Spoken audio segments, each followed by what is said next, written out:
مصلحا ومجددا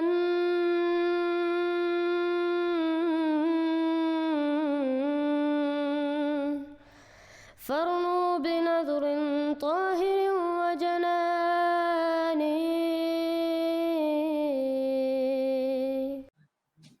Assalamu Alaikum wa rahmatullahi wa barakatuhu, dear viewers. With us today is our beloved brother Moran Khattab, and today we will hear his journey to Islam Ahmadiyya. So, dear brother, our first question is, what is your name and background? First of all, Alaikum Assalam wa rahmatullah. Second of all, my name is Moran Ibn Ashraf Khattab. I'm from the Jama'ah in Palestine, Kababir. And my family, most of them are Ahmadis. We live in the village of Kababir, where's the Jama'ah. And yeah, this is like... So, what made you accept Islam Ahmadiyya? What were your views before? And if you can describe your journey to Islam Ahmadiyya. Yeah, of course. First of all, I started practicing 2 years ago. Before that, I was not like, I didn't know like nothing about religion or like anything. I was just living like a regular jahil life, like very ignorant, doing all those bad stuff. And there was a day that my father went to Morocco or something like that. And my grandma is religious. She wears the hijab, she's an Ahmadi, she's really like practicing. So she was in my house, and it was a time for prayer, and I didn't have like nothing to do. So I was like bored, and then I said like, you know what, let me just ask my grandma so I can like pray with her, just because I was bored. Like I didn't know like nothing about religion, no nothing. I was just bored, and I just said, I want to pray with you. So I prayed. So like it was like my first prayer, like first time I ever prayed. So like when I did sujood, it was like something that I needed to have with me that I never had. So yeah, it was the start, me being interested in the whole Islam, in the whole concept of al-Islam and the religion and all of that. Since that day, on that day, I think I barely slept at night. Like the whole night, I was just searching YouTube, like on Islam, on everything. I went seeing Muslim from London, America, and the Arab states, and yeah, and then I started like being very interested in it. And then I saw like, oh, there's like things that you cannot do in this religion, like smoking, drinking, fornication, all of those stuff. So me, like the first time that I heard that you need to, like you have to not like you don't, how can I say it? You're not allowed to drink. First time I ever like heard it, I quit drinking and smoking like marijuana and all those stuff. Like the first time I ever heard it, and since that day, it went like 2 years. It's 2 years from now. I never stopped praying. Like every day for two years straight, I prayed my 5 daily prayers. The first year, you can say that I was like a Salafi. So as you know, like Salafis, as Wahhabis, I don't know, like whatever you want to call it, they believe like very like things in the Quran that are really like specific and not specific. Like when Allah said something with his hand, they believe like he actually has hands, and Isa alayhi salam will come back and all the stuff. He will kill the Dajjal, and the Imam Mahdi will come, and they will pray in Jerusalem, and the Imam al-Mahdi will be the Imam, break the cross, kill the swine, and all those stuff. And then the hadith that says there's a Jew behind the rock, go kill him. I believed those stuff for 1 year. And me, those whole 2 years, those like this 1 year that was a Salafi, I was praying in the masjid of Ahmadis in Kababir, in the Jama'ah in Kababir. All of us are Ahmadis, like not me, I wasn't Ahmadi. So like a lot of my friends like started talking to me about Ahmadiyya and all those stuff. Like first of all, I didn't believe it. I actually was very, very ignorant of it. I thought like very bad things about the Jama'ah, and I said like, what is this Jama'ah? Like they said the Imam Mahdi come. He never killed the Dajjal. How did he come? And then I have like a very good brother. His name is Ahmad Ihsan. He's a very good brother, and he helped me a lot to do the bay'ah and to become a Muslim Ahmadi. Like he told me a lot of stories and the things that read that it's right in the books of the promised Messiah, and like the whole like understanding of Islam, of the religion, and those miracles that happened to us in Palestine when the Jews came, and we already did the bay'ah. This is like a true story that a lot of Ahmadis need to know that when the Jews came to Palestine and they came to Haifa and they started getting closer to Jama'ah in Kababir, the Khalifa al-Thani, Muslim al-Maw'ud, he sent us a message and told us to not get out of our land and stay in our land. Most of the people, like 90% that was with us, they were not Ahmadis, and they got out the land. Now they're probably in Syria or Iraq or Jordan, all those stuff, all those places. So we have the Jama'ah in Kababir just because of Allah in the Jama'ah. If we weren't Ahmadis, we would probably get out, because most of the Arabs listen to the Saudis and all those Arab League that told us get out like for 8 days and then you'll come back to the land. It passed like 72 years now, and no one came back to the land. So Alhamdulillah, it's all because of the blessings of Allah and the Jama'ah. We are still here. And then there's a lot of stories that Muslim Ma'ud, when he came to the land of the Arabs, when he came to the Middle East, when he came through Iraq, and they came to Palestine, and he was in the Masjid al-Aqsa, and he started like preaching his message. And then he came to Haifa, and we, like, I don't know if a lot of people know, the Kababir, it's on a mountain. And under the mountain, there's like how can I explain it? Like you can go like straight. It's like it's not a mountain anymore. And then there's a sea. So Muslim Maw'ud went there, and then he pointed at the mountain that there's the Jama'ah here, and he said, one day there will be a Jama'ah in this mountain. And then, like, Alhamdulillah, this is a prophecy that not a lot of Ahmadis know, that Muslim Maw'ud, he was in Haifa, he was under the mountain of Kababir, and then he said it will be a Jama'ah Ahmadiyya here, and it's here, Alhamdulillah. And yeah, like that's how I became Ahmadi. And I did my bay'ah in Jalsa in Kababir 2019 or 18, 2019. I did my bay'ah from Jalsa in Kababir, and since then, like, life was so easy. Like, you don't need to worry about what this sheikh says or this other sheikh says. Like, it's very confusing to be a non-Ahmadi. Like you can literally like ask yourself, why is Allah is leaving us like that?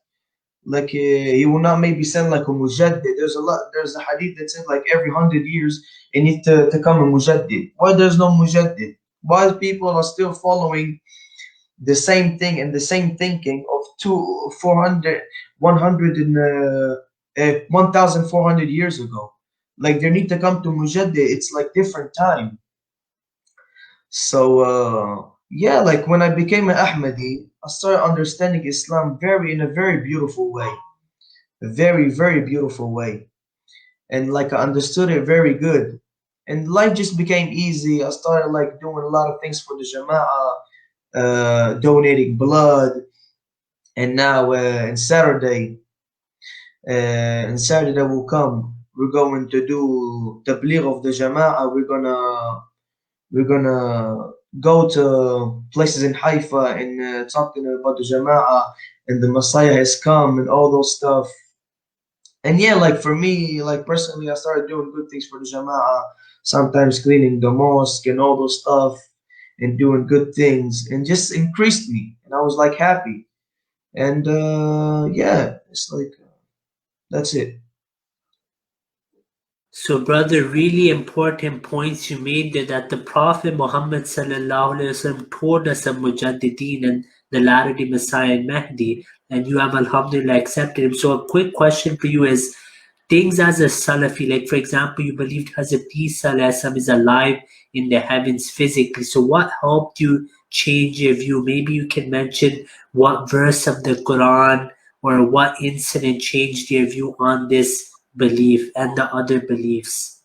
Yeah, like for me, you like especially you help me your videos. There's like 25 times in the Quran that it says inni mutawaffika, and the prophets was before you and after you, all of them will die. When Hazrat Umar bin Khattab, when he said if someone would say Muhammad sallam died, I'm gonna cut his head.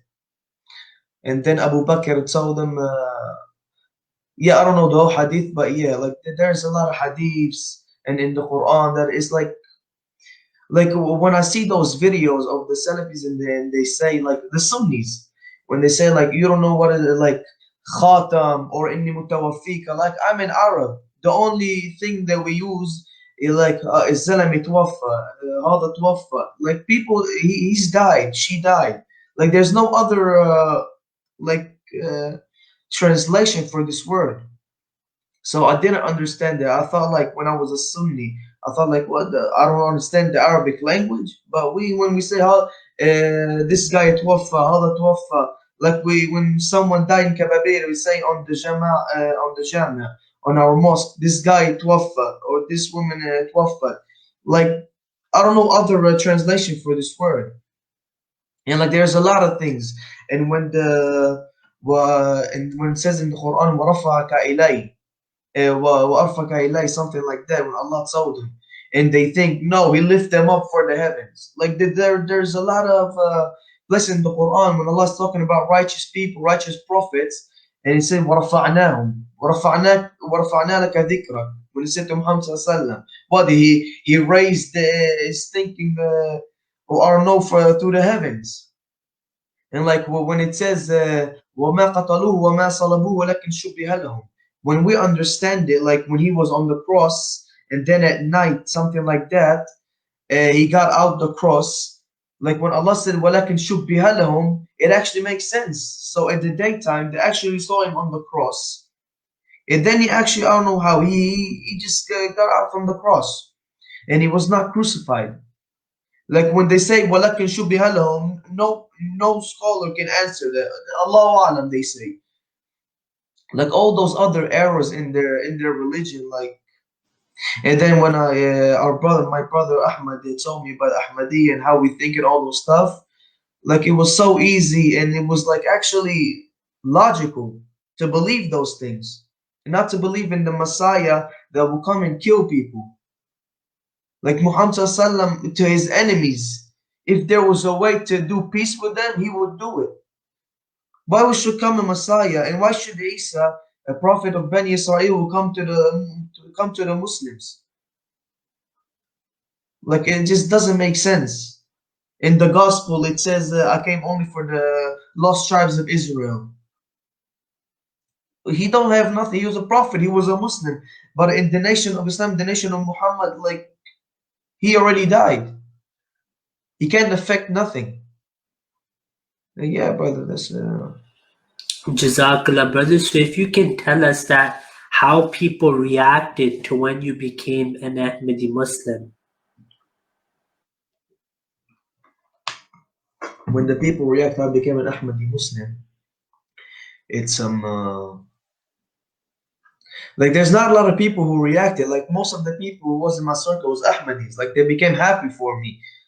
Except I have an uncle.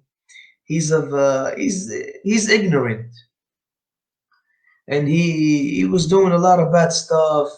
And then sometimes when I see him, he said like the British agents, Israel, and all those stuff, and I just laugh at him and I show him proofs. Like when there's the hadith that says the the the Messiah, I don't know, something like that, will come to the to the west of Damascus, something like that. East of The Damascus, east of yeah. Damascus, yeah. And then I show him like the Google map, and I say like, look at this, it's Qadian right there. And I told him, did you see like a Sunni scholar giving you that specific of a proof? He didn't say nothing, and then he says, don't I like keep doing what you do and pray, but don't be a Qadiani. And then Palestinian, I told him I'm a Palestinian. Qadiani is a place for me. You get me? So yeah, he the only guy that reacted bad. Like most of the people reacted good. And me, like for people to know, my father and my mother are not practicing at all. Only people that practice are my grandma and my uncle, my father's brother. And yeah, Okay, so if you can tell the viewers how Ahmadiyyat has changed your life. before Ahmadiyya, even though I was learning in a Jewish school, I was with Jewish people, the environment, and I can speak like Hebrew fluently and all those stuff. When I became Sunni, I started hating. I started hating every Jew for no reason. There's no reason. Like I told, oh, you're stealing my land. Oh, you're doing all those stuff. Oh, you should be kicked out and all those stuff. Like, I actually believed those stuff. And I was actually wanted to do something about it. And yeah, bro. And then when Ahmadiyya came to me, and I converted to Ahmadiyya, I did the bay'ah.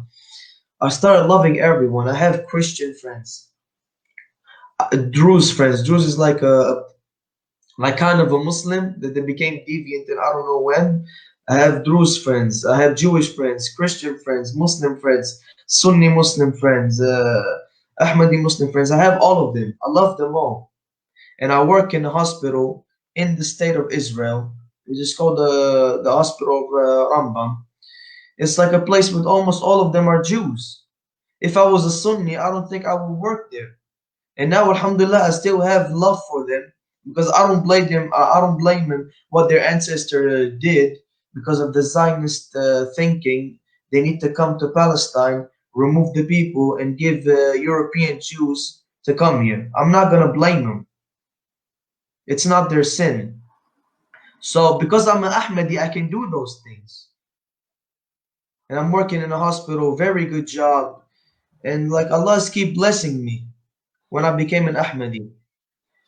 And yeah, bro, it's like it changed like everything. I started having a Alhamdulillah. lot of friends, Ahmadi friends. Like I didn't have friends a lot before that. When I became an Ahmadi, I had like a lot of good friends that I can count on them. Like Ahmadis practicing, it's like kind of Allah gave me like companions, like good companions, because there's like a saying like Prophet Muhammad SAW said, the like a man like me, I'm on the religion of my friends. You know this hadith, so yeah, it's like I got blessed with good companions, and yeah, bro, life is good.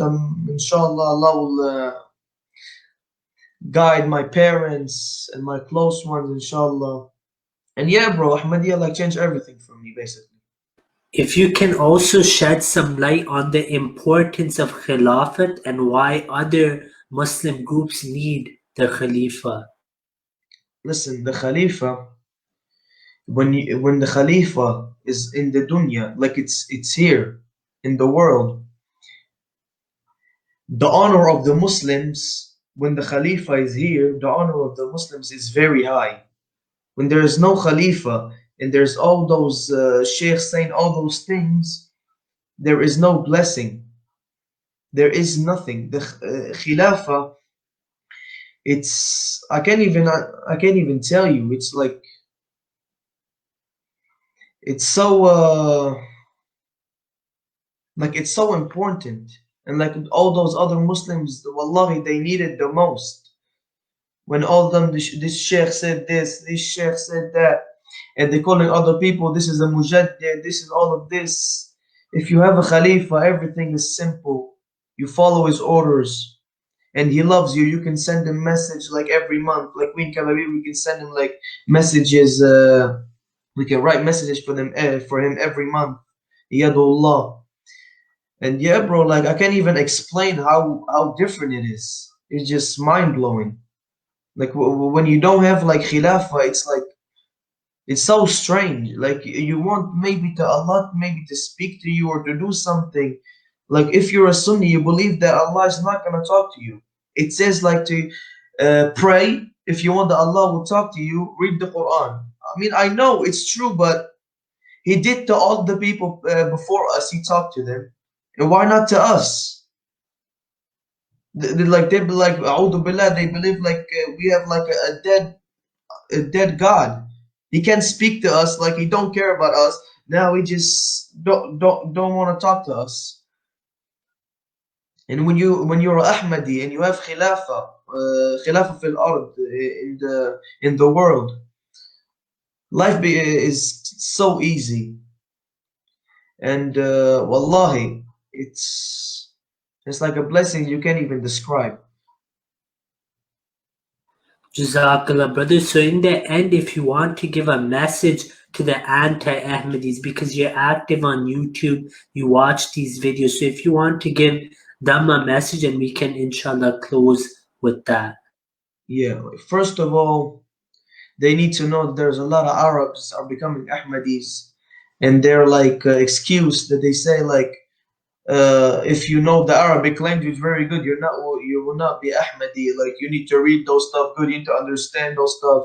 They need to know there's a lot of Palestinians and a lot of people, Arab people in all the Arab lands. Like in every country there's Ahmadi. In all the 25 countries, the Arab countries, they have Ahmadis there, and it's growing. So I was an anti-Ahmadi before I became an Ahmadi. Like the only thing I can tell them, like to start reading the books of the Promised Messiah and the Khulafa, and to stop like listening to those mashayikh. Listen, there's a hadith that says like at the end of time those mashayikh will be the filthiest people of the on this earth, and you can actually see that. Look at those sheikhs that says those things. To kill people, it's a halal. If this guy a kafir, you can take his wife. They became more filthy than the kafirs, than the disbelievers. You gotta see that. You gotta understand it. And I know, like most of them have this thing that they say, because if it's the end of times, the Muslims are in trial and all those stuff. Allah promised us. Like Allah has promised us good life in this life and the hereafter. The blood of a Muslim became so cheap in this time. Like you can't even imagine. It's became so cheap. It's like a blood of an ant. Muslims are dying left and right, and they don't know why. So yeah, this is the only thing that I can say. Like I don't know what to say much. But just to stop listening to those mashayikh and just start like searching, like learning about Ahmadiyya, what we believe. Like the only thing that they told us, like we are disbelievers, they actually think it wrong. Like they say we believe that Muhammad is not the last prophet, Khatam al-Nabiyyin. We say that every year when we do the bay'ah. Like they are so lazy. Just search. Stop listening to those mashayikh. And there's another sign of Ahmadiyya. When there's a hadith that said, Muhammad said 73 sect. 72 of them are in the fire except of one. And like I'm asking the anti-Ahmadis, this is not a sign that, I don't know, in 2016, something like that, all the 72 sects announce us as disbelievers. I mean, if it's not a sign, I don't know what. They're calling us, they're saying that there are Muslims in the mosques, dancing in the mosques. Shia, they beating themselves, they're saying it's Islam. Dancing and I don't know what, more other like bad things. They are Muslims, but don't believe in this Mirza Ghulam Ahmad guy. Just don't believe in him. You are a Muslim. You are a Muslim. If you believe in this guy, you are a kafir. Like, if this is not a sign, and all the good things that the Ahmadis do, like all of us, like we do like very good things, even us Ahmadis in the state of Israel. The whole history of the state of Israel, it's like bad history, and we still being kind for the Jews. Even America, the worst of people still like us because we only want peace with them. We're doing very good things like for the community, for even in Israel, we're doing good things in our city in Haifa. We're helping people when there was like quarantining, like the quarantine. We helped giving medicine for the elder people. And they are Jews. We don't need to do that. We can have that excuse that, oh, they did this to our land, they stole our land. But still, we got to show them the way. We got to show them how good we are. But there's so many people who became Muslim at the time of Prophet Muhammad just because of its character, just because of his character. We need to do those things. And people will become Ahmadis. Even those Zionists and the Jews, they will become Ahmadis. And that's it, brother. Jazakallah, brother, for your time. In the end, we pray that Allah continues to guide the anti-Ahmadis and the non-Ahmadi Muslims to the true Islam Ahmadiyyat. Once again, thank you for your time, brother Moran. Thank you very much, brother. If you have not yet subscribed, make sure to subscribe and click on the bell icon so you can get notifications for every new video. Also, make sure to like and comment on the video and follow on Twitter and Instagram.